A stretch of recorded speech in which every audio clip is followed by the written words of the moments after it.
Hello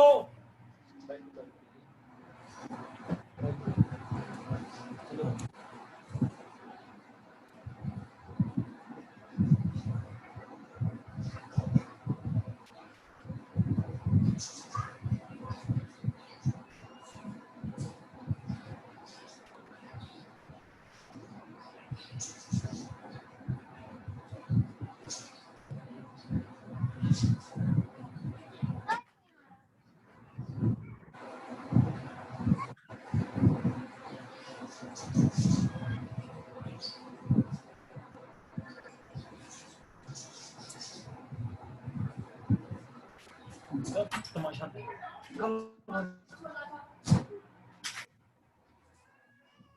order नहीं मिल रहा।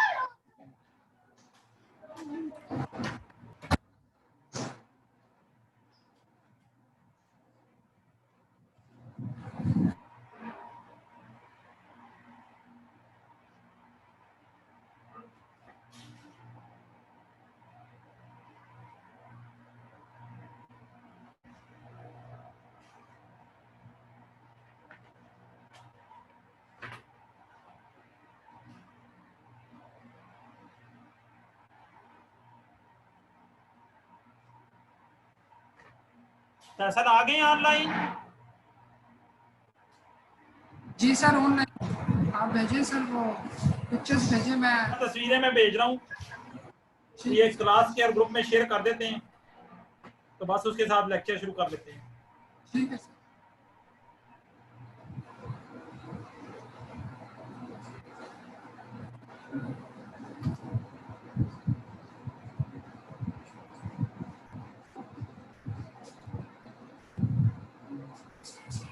Numbering कर मैं भेजता हूँ ताकि आप लोगों को आसानी रहे।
स्लाइड्स पहुंच रही हैं सर? अभी एक चल रही है सर।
ये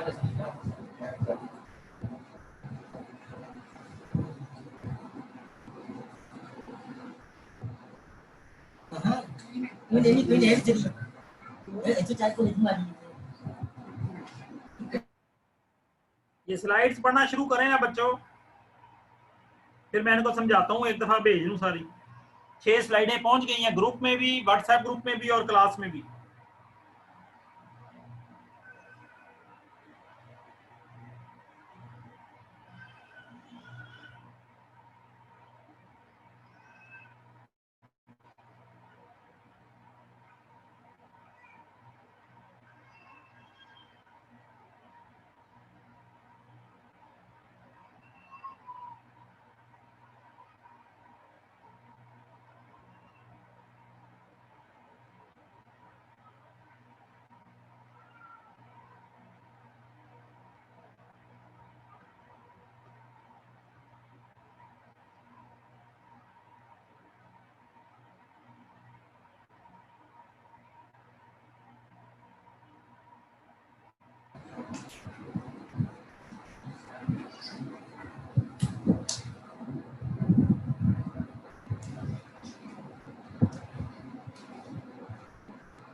ऐसा रिकॉर्डिंग कर रहे हैं सर? रिकॉर्डिंग हो रही है सर। ठीक ठीक है। ये स्लाइड्स बच्चों पढ़ना शुरू करें ना। ये सर 1 मिनट में सर इसको, सर हो गई है, पूरी हो गई है, बस इतने पेजेस हैं? ये अभी 3-4 रह गई हैं बस। सारे पेजेस चैप्टर पूरा सॉल्व कर दिया मैंने आप लोगों के लिए। ठीक है सर।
ये 18 स्लाइड्स आपको भेज दी हैं।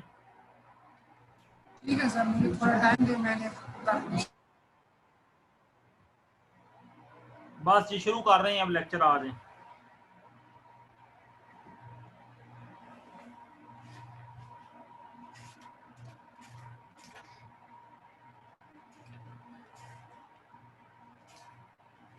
हाँ जी, सेक्शन नंबर 1.9 है, इसकी 18 स्लाइड्स हैं। ये आपको लगा होगा कि चैप्टर नंबर 1 जो है ना, हमने बहुत लेंथी सॉल्व किया है। तो ये बेसिकली हमने चैप्टर नंबर 1 और चैप्टर नंबर 4 जो है ना, ये इकट्ठा तकरीबन कंप्लीट कर लिया है। तो इस करके सेक्शन नंबर, सर ने 18 स्लाइड्स भेजी हैं, अमाद शबीर।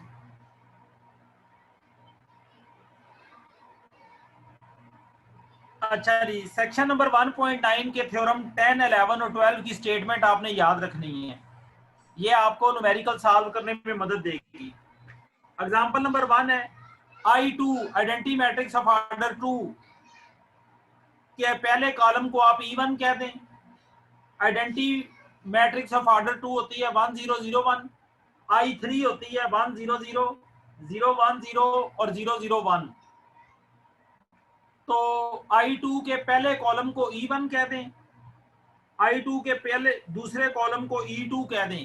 E2 वेक्टर वो कहता है कि कोई ट्रांसफॉर्मेशन ऐसी है जब T 1 0 पर अप्लाई होता है, ये R2 से R3 पर जाता है, तो ये 1 0 को 5 -7 और 2 कर देती है,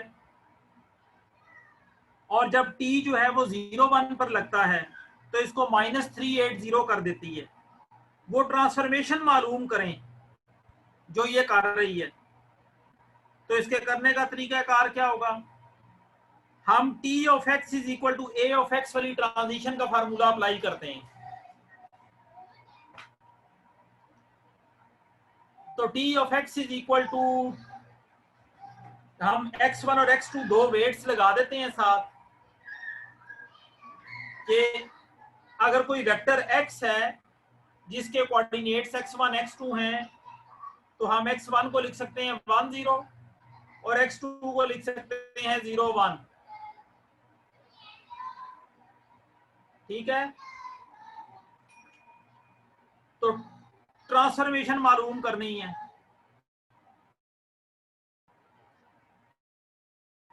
तो ये देखें, ये वो ट्रांसफॉर्मेशन थी 5x1, ये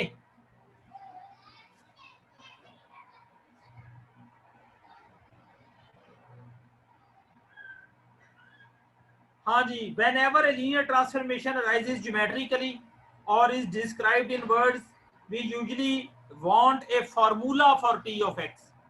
ये formula of T of x को सर्च करने की तलाश जारी है।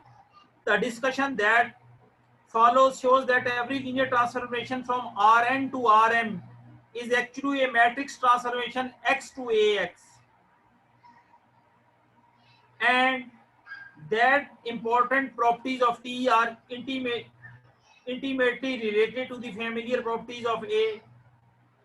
The key to finding A is to observe keys completely determined by what it does to the columns of an n cross n matrix identity n। अगर R2 से R3 पर mapping हो रही है तो R2 के लिए आइडेंटिटी मैट्रिक्स होता है 1 0 0 1। अगर ये देखें जिसको हाईलाइट किया हुआ है ना, the key to finding transformation, हर मैट्रिक्स ट्रांसफॉर्मेशन के साथ ये आखिर की जो दो लाइनें हाईलाइट की हैं, इसमें द की लिखा हुआ है वर्ड, ये पढ़ें।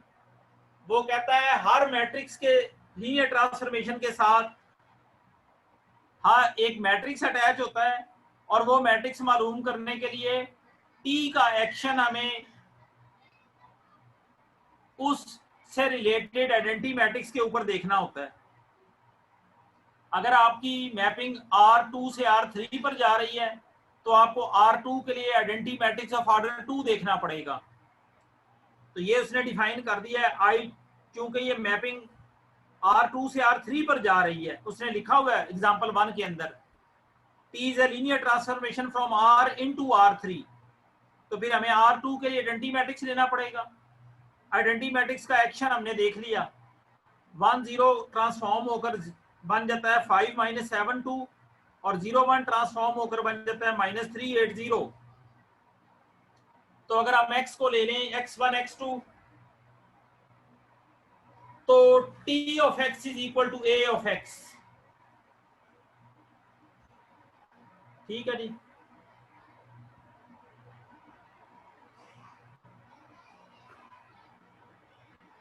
तो x को हम लोग लिख सकते हैं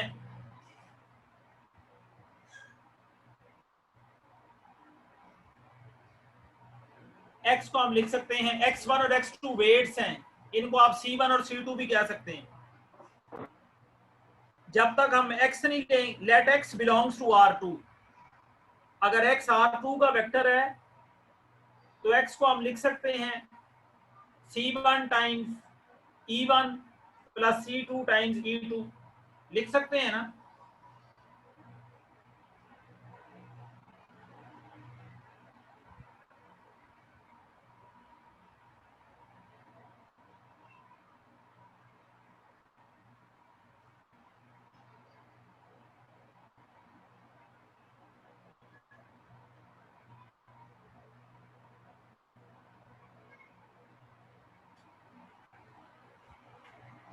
तो ये देखें लीनियर ट्रांसफॉर्मेशन उसने मालूम कर ली है। नेक्स्ट स्लाइड पर आ जाए। नेक्स्ट स्लाइड पर इक्वेशन नंबर 2 के नीचे आए। थ्योरम नंबर 10 के ऊपर आखिरी लाइन देखें क्या लिखी हुई है। टी ऑफ थ्योरम नंबर 10 के ऊपर आखिरी लाइन बड़ी इंपॉर्टेंट है। ये T of X is equal to T of E1 T of E2 into x1 x2 is equal to a of x। इसको हाईलाइट कर लें। ये फार्मूला होता है ट्रांसफॉर्मेशन कैलकुलेट करने का या ट्रांसफॉर्मेशन से रिलेटेड मैट्रिक्स कैलकुलेट करने का। ठीक है बच्चा, ये जो इक्वेशन नंबर 2 में जवाब निकला है ना ऊपर, इक्वेशन नंबर 2 ऊपर, हाँ इसमें जो जवाब निकला है ये फार्मूला यूज करके निकला है कि if x belongs to R2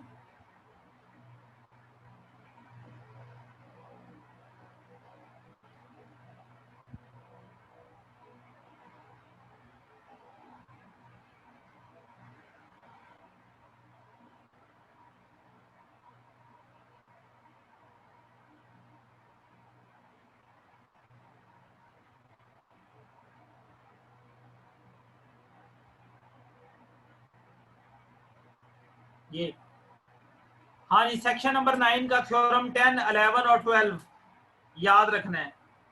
late T be a linear transformation, theorem number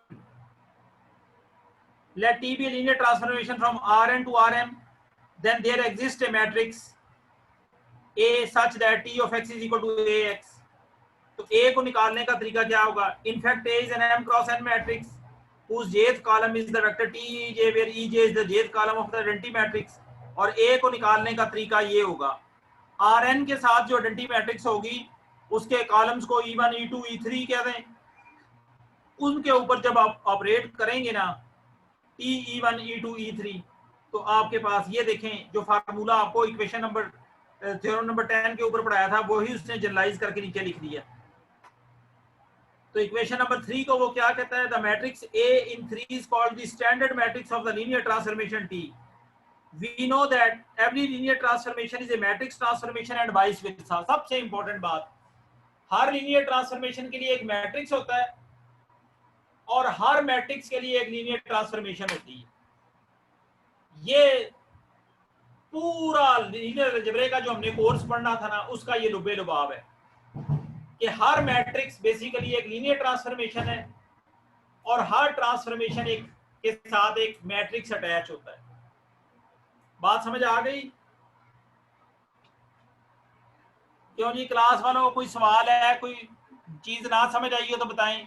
ये जो हाईलाइट किया हुआ है ना ये वाला इक्वेशन, ये थ्योरम नंबर 10 की आखिरी 4-5 लाइनें पूरे लीनियर अलजेब्रा के कोर्स में ये हमारी कमाई है कि हर लीनियर ट्रांसफॉर्मेशन के साथ एक मैट्रिक्स अटैच होता है और हर मैट्रिक्स को हम as a linear transformation express कर सकते हैं।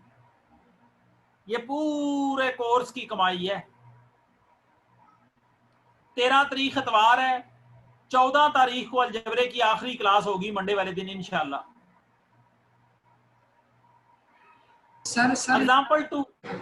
Example 2, find a standard matrix for the dilation matrix T of x is equal to 3 of x where x belongs to R2। R2 क्या identity matrix क्या हो जाएगा? 1 0 0 1। तो 1 0 के ऊपर T का एक्शन क्या हो जाएगा? 3 0 और 0 1 के ऊपर क्या हो जाएगा? 0 3।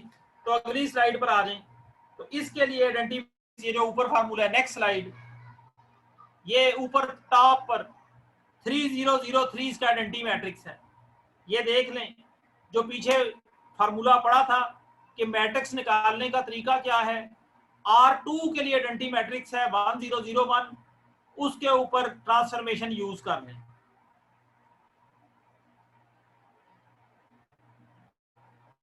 एग्जाम्पल 3 छोड़ दें, ये आपसे जरा करनी मुश्किल हो जाएगी। अगली स्लाइड पर आ जाएं, slide number 4, definition. A mapping, कोई मैपिंग या कोई फंक्शन या कोई लीनियर ट्रांसफॉर्मेशन ऑन टू कब होता है? When each belonging, if each b in Rm is the image of at least one x in Rn.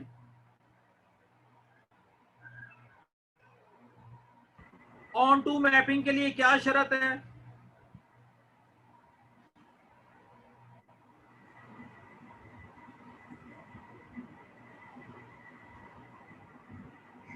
कि Rm का हर vector,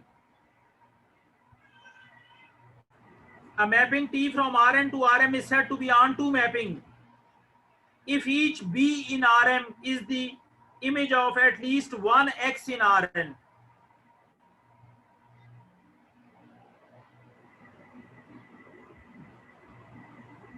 A mapping is said to be one to one. onto mapping की क्या शर्त है? कि पहले set का कोई हर एलिमेंट अटैच हो जाए, एक कोई एलिमेंट रहे ना, और दूसरा वन वन की क्या है अगली definition? One to one mapping की क्या है? कि सिर्फ एक का एट मोस्ट वन का हो। अब ये दोनों डेफिनेशनें आगे आ रही हैं थ्योरम नंबर 11 और 12 की फॉर्म में। तो देखें जरा थ्योरम नंबर 11 क्या कहता है।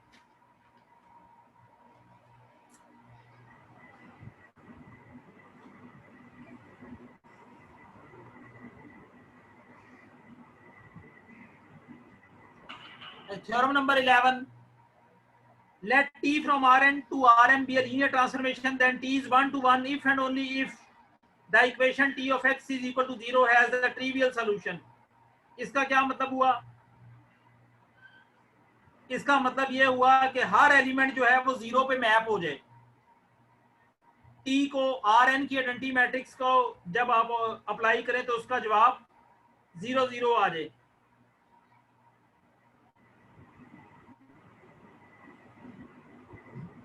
एग्जाम्पल नंबर 4 करते हैं और फिर थ्योरम नंबर 11 को पढ़ते हैं। Theorem number 11 one to one transformation के लिए है और theorem number 12 onto transformation के लिए है। ये देखें जी, let T be a linear transformation whose standard matrix is given as this. तो सबसे पहले आप लोग ना मैट्रिक्स का ऑर्डर कैलकुलेट कर लें। मैट्रिक्स का ऑर्डर क्या है? 3 क्रॉस 4, ये मैंने पेंसिल से लिखा हुआ है। मैट्रिक्स ए पर जाएं, ऊपर जाएं मेरे बच्चे, बस एग्जाम्पल में आओ ना यार, एग्जाम्पल 4 में। हाँ, एग्जाम्पल नंबर 4 में ए मैट्रिक्स का ऑर्डर मैंने लिखा हुआ है। ए का ऑर्डर कितना है? 3 क्रॉस 4। तो ट्रांसफॉर्मेशन कहां से कहां जाएगी? ट्रांसफॉर्मेशन जाएगी 4 से 3 पर। अगर मैट्रिक्स 3 क्रॉस 4 हो, ये जिधर मैंने कर्सर है, तो ट्रांसफॉर्मेशन R4 से R3 पर होगी। ठीक है? Does T map R4 onto R3? Is T 1 to 1 mapping? क्या T on to है, क्या T 1 1 है? इन दो सवालों का जवाब देना है। अब मैट्रिक्स की एचिलॉन फॉर्म में कितने कॉलम हैं?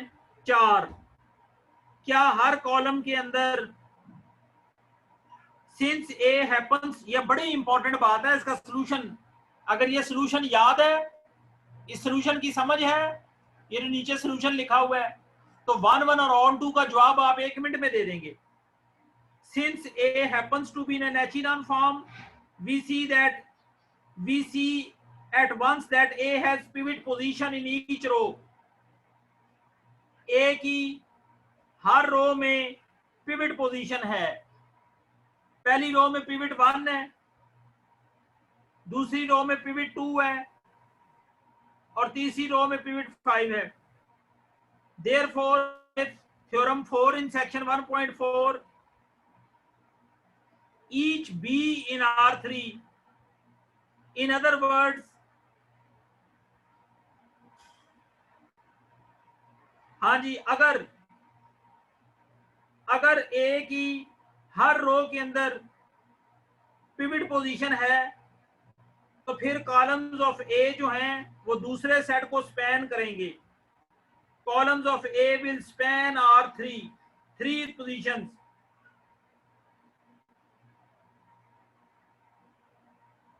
या नीचे उर्दू में लिख दिया है, अगर पिवट्स की तादाद आर एम की डायमेंशन के बराबर, स्लाइड के नीचे आए,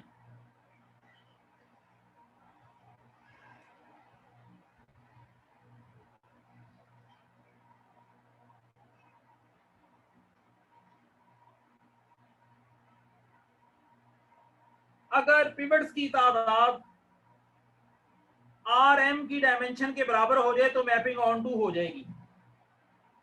मैट्रिक्स का ऑर्डर था एम क्रॉस एन, ट्रांसफॉर्मेशन थी R N to are M. अब ये सारा स्ट्रक्चर याद रखना है, फिर सवाल हो सकेगा, क्योंकि थ्योरम नंबर 10 में उसने बता दिया है कि एक ऑर्डर आपने लेना है एम क्रॉस एन.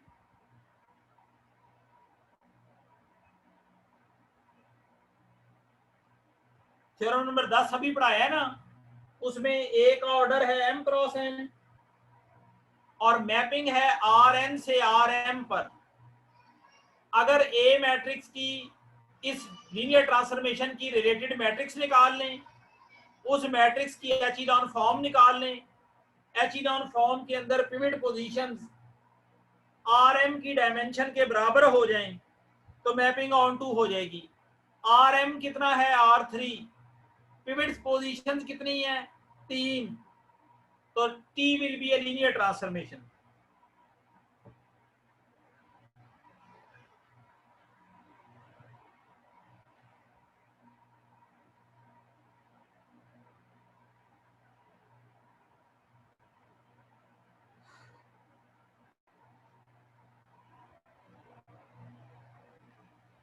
और ये 1 1 नहीं होगी, क्योंकि अगर एचेलॉन फॉर्म में 0 0 0 5 आखिरी एलिमेंट नॉन जीरो हो जाए तो सिस्टम का सॉल्यूशन एग्जिस्ट नहीं करता.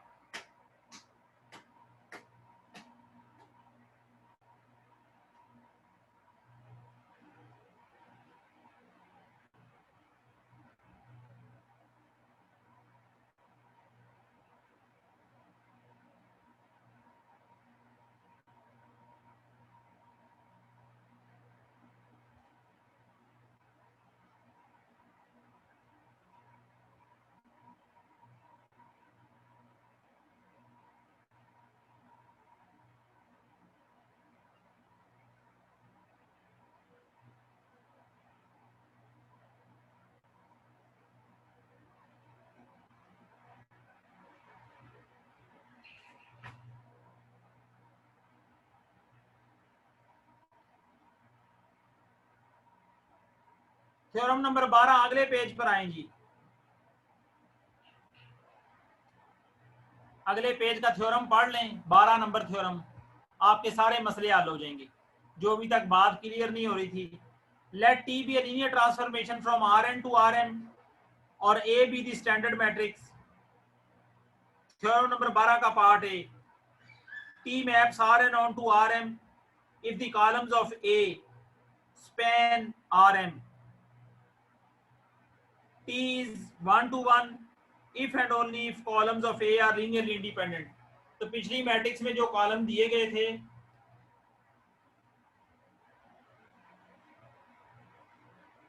वो अगर लीनियरली इंडिपेंडेंट होते तो ये 1 to 1 भी हो रही. उनको लीनियरली इंडिपेंडेंट चेक करने का क्या तरीका था, C1 1 0 0 plus C2 -4 2 0 plus C3 8 -1 0 plus C4 1 3 5. इसको करके तो पुट कर दें इक्वल टू 0. अगर C1 C2 C3 0 आ जाते हैं तो ठीक है, वरना नहीं ठीक.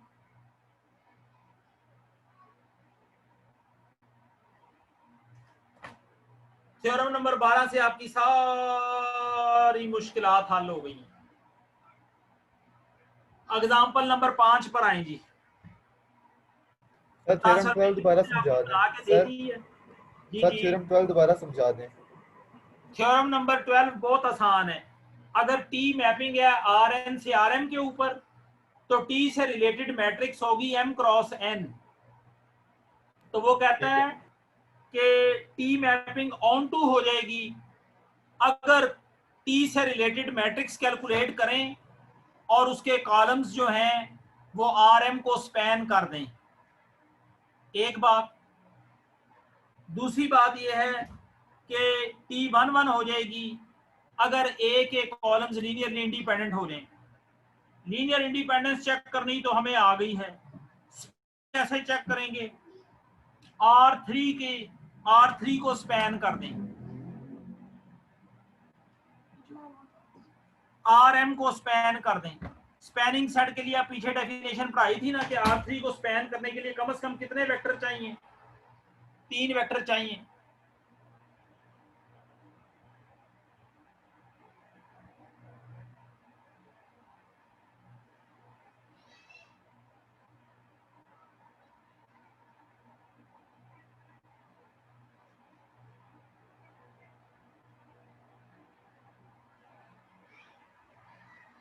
क्यों जी, समझ आई थ्योरम 12 की? जी सर। चलें फिर आगे आए जरा।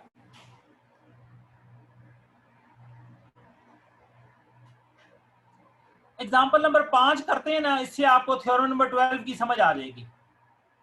अपना फैसल बेटे ये, हाँ बस ये देखें जी, ट्रांसफॉर्मेशन आपको गिवन थी एग्जाम्पल 5 में। इस ट्रांसफॉर्मेशन को आपने मैट्रिक्स में कन्वर्ट कर लिया है, तो T X is equal to A X आपको इक्वेशन नंबर 4 में नजर आ रहा है। अब आप अगर इसके दोनों कॉलम्स को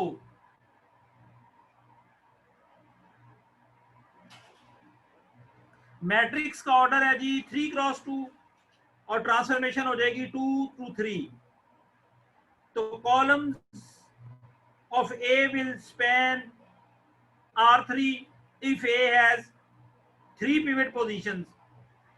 लेकिन ए में तो 2 कॉलम्स हैं तो 2 पिवट पोजीशन ही आ सकती हैं। So this matrix is not, this transformation is not onto transformation, do not span R3 and this is not onto R3। और ये कॉलम्स जो हैं लीनियरली इंडिपेंडेंट हैं क्योंकि one column is not the multiple of other, so this is 1 to 1। तो पीछे वाली transformation on to थी, 1 1 नहीं थी, ये 1 1 है, ऑन टू नहीं है। एग्जाम्पल नंबर 4 और 5 बहुत इंपॉर्टेंट एग्जाम्पल्स हैं।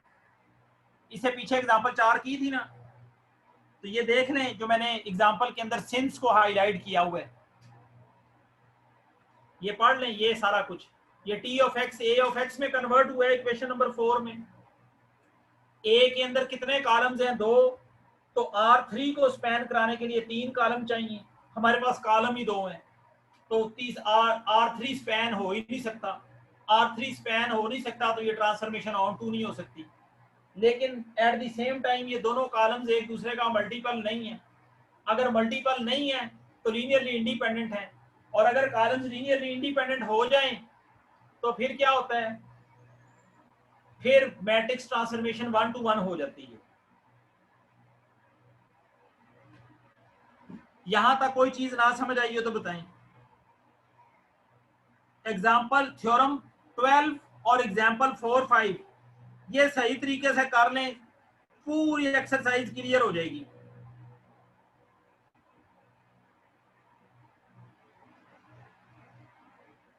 ये हम पहुंच आए जनाब स्लाइड नंबर 9 पर आज की, नहीं बल्कि स्लाइड नंबर 6 पर हैं हम अभी, 18 स्लाइडें हैं। एक्सरसाइज 1.9 पर आ जाएं।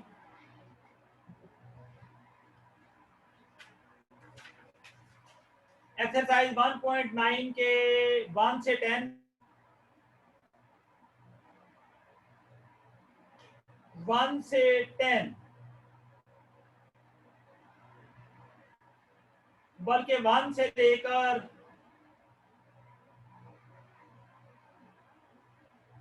1 to 15 16 17 से 22 सर दोबारा बताएं।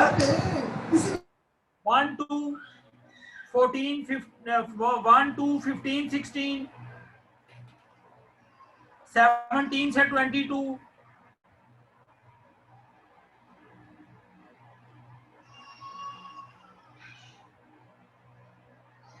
फिर 25 से 40 तक।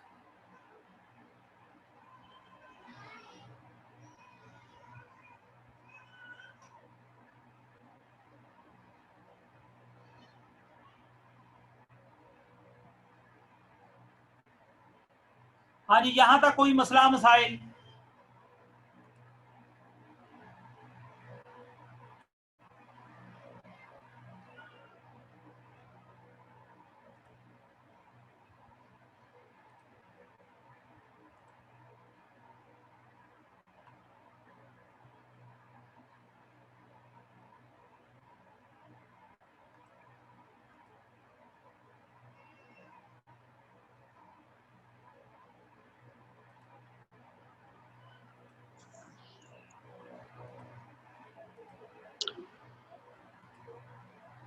सर आवाज नहीं आ रही सर, जी आपकी आवाज नहीं आ रही सर। मैंने कहा जो थ्योरम नंबर 12 और एग्जाम्पल 4 और 5 करवाई है, ये भी करें ना बैठ के, तो फिर उसके बाद एक्सरसाइज करें। ठीक है सर, करते हैं सर। अपना क्या नाम है? फैसल, फैसल आवाज आ रही है? फैसल, सर आवाज आ रही है, बोल रहा हूँ सर। अच्छा, बस ये मीटिंग खत्म हुई, अगली मीटिंग ज्वाइन करें 10 मिनट बाद। ठीक है सर। पूरी क्लास ठीक है थ्योरम सर, नंबर ठीक है। 10 11 12 को 5 7 दफा लिखे कि उनको वो याद हो जाए। उसके बाद एग्जाम्पल नंबर 4 और 5, जब तक थ्योरम की स्टेटमेंट परफेक्टली याद नहीं करेंगे एक्सरसाइज नहीं कर सकेंगे पेपर में। ये मैं आपको बता रहा हूँ, कई साल हो गए मुझे अलजबरा पढ़ाते हैं, बच्चे स्टेटमेंट आधे में रह जाती है, फिर आगे उनसे कुछ नहीं होता। ठीक है सर। फैसल 10 मिनट बाद अगली मीटिंग ज्वाइन करते हैं, असर की नमाज पढ़ ली। ठीक है सर, दुआओं में याद रखिएगा। आप भी याद रखें जी, आप लोग नेक बंदे हैं। अल्लाह हाफिज़।